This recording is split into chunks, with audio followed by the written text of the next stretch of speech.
രണ്ട് സംഖ്യകളിൽ ഒന്നിൻ്റെ പകുതിയാണ് മറ്റേത്. അവയുടെ LCM 64 സംഖ്യകൾ കാണുക. നമുക്ക് രണ്ട് സംഖ്യകളെക്കുറിച്ച് പറയേണ്ട രണ്ട് സംഖ്യകൾ പ്രത്യേകത എന്താ? ഒന്നിൻ്റെ പകുതിയാണ് മറ്റേത്, ഒരു സംഖ്യയുടെ പകുതിയാണ് മറ്റേത്. അപ്പോൾ മറ്റേ സംഖ്യയുടെ ഇരട്ടിയാണ് ഒന്നാമത്തെ സംഖ്യ, രണ്ടാമത്തെ സംഖ്യയുടെ ഇരട്ടിയാണ് ഒന്നാമത്തെ സംഖ്യ. ഇനി എന്ത് പറയേണ്ടത്? ഈ രണ്ട് സംഖ്യകളുടെ LCM 64 നമുക്ക് സംഖ്യകൾ കാണാം. നമുക്കൊരു ഉദാഹരണം നോക്കുക. രണ്ട് സംഖ്യകൾ 5, 10. ഇതിൻ്റെ പ്രത്യേകത എന്താ? 5ൻ്റെ ഇരട്ടിയാണ് 10, 10ൻ്റെ പകുതിയാണ് 5. അപ്പോൾ നമ്മുടെ ഈ ചോദ്യത്തിൽ പറയുന്ന പോലെ രണ്ട് സംഖ്യകൾ ഒന്നിൻ്റെ പകുതിയാണ് മറ്റേത്, 10ൻ്റെ പകുതിയല്ലേ 5. അപ്പോൾ നമ്മൾ രണ്ട് സംഖ്യ എടുത്തു, 5, 10. ഇതിൻ്റെ LCM എന്താ വരിക? 5ൻ്റെയും 10ൻ്റെയും LCM 10 ആയിരിക്കും. കാരണം എന്താ?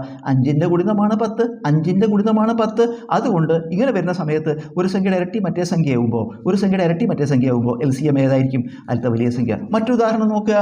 4, 8 രണ്ട് സംഖ്യകൾ നോക്കൂ. 4ൻ്റെ ഇരട്ടിയാണ് 8, 8ൻ്റെ പകുതിയാണ് 4. ഇതിൻ്റെ LCM എന്താ? 8 ആണ്. കാരണം എന്താ? 4ൻ്റെ ഗുണിതമാണ് 8 അല്ലേ? അപ്പോൾ LCM എത്രയേ? ഇതിൻ്റെ LCM എത്രയാണ് വരുന്നത്? LCM 8. അപ്പോൾ ഇതിൽ നിന്ന് എന്ത് മനസ്സിലായി? രണ്ട് സംഖ്യകൾ തരുമ്പോൾ ഒരു സംഖ്യയുടെ പകുതിയാണ് മറ്റേ സംഖ്യ, അല്ലെങ്കിൽ മറ്റേ സംഖ്യയുടെ ഇരട്ടിയാണ് അടുത്ത സംഖ്യ. അങ്ങനെ വരുമ്പോൾ എപ്പോഴും LCM ഏതായിരിക്കും? വലിയ സംഖ്യ. ഇനി നമുക്ക് നമ്മുടെ ചോദ്യത്തിലേക്ക് കടക്കുക. LCM 64 എന്നുണ്ട്. LCM 64 വരണമെങ്കിൽ വലിയ സംഖ്യ 64 ആയിരിക്കും. ഇവിടെ പറഞ്ഞ പോലെ ഇവിടെ LCM 10 വരുന്നു നോക്കൂ. അപ്പോൾ വലിയ സംഖ്യ 10 ആണ്, അതുകൊണ്ടാണ്. അപ്പോൾ മറ്റേ അതിൻ്റെ പകുതിയാണ്. അതുപോലെ LCM 64 ആണെങ്കിൽ വലിയ സംഖ്യ 64, അപ്പോൾ മറ്റേ സംഖ്യ ഇതിൻ്റെ പകുതിയാണ് 32 അല്ലേ? 32, 64 നോക്കൂ. 32ൻ്റെ ഇരട്ടി 64, 64ൻ്റെ പകുതി 32. അപ്പോൾ ഇതിൽ LCM എന്താ നമ്മൾ പറഞ്ഞത്? ഇതിലൊക്കെ വലിയ സംഖ്യ LCM. ഇപ്പോൾ വലിയ സംഖ്യ 64 വരുന്നുണ്ട്. അപ്പോൾ ഉത്തരം സംഖ്യകൾ ഏതൊക്കെ? 32ഉം 64ഉം.